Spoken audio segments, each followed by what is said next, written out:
بتعني لك الكوتونتيج جاد؟ تنظيف دايري. يعني قد ايه بتاخذ من حياتك الكوتونتيج؟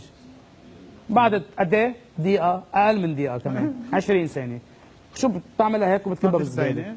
شي مرة حسيت إنه إلها عندك يعني إلها عندك بحياتك مكانة كثير كبيرة؟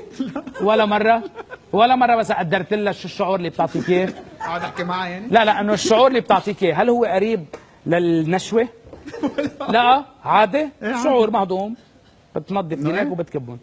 يبدو رولا وتينا الكوتونتيج بالنسبة لهم لا شيء كثير مهم وبتعطي شعور يعني يعني بيطيرك. ايه خلينا نشوف. نحكي عن الخبر الثالث، هو عن عيدين القطن او الكوتونتيج او الكاتن سوابز اللي كنا بنستعملهم لاسباب مختلفه، لانه الشعور، وكنا بنعرف الشعور اللي قد حلو اللي بنحسه لما بننظف دينينا وبنحط العيدين القطن بدينينا ونروح لعالم اخر. ونروح لعالم اخر.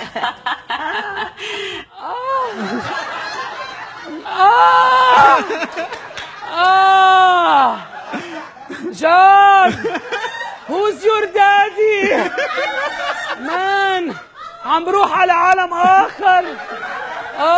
انا طاير بالمريخ. ايه بعد ايه؟ مان. واو.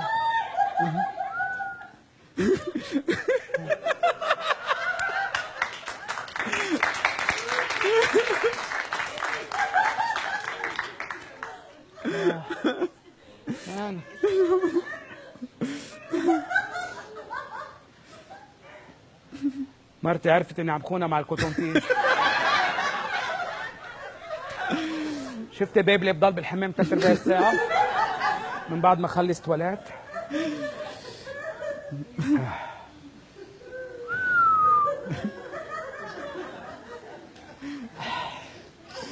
مشاهدينا الكرام، مع اورجي رح اخذ بريك وبنرجع.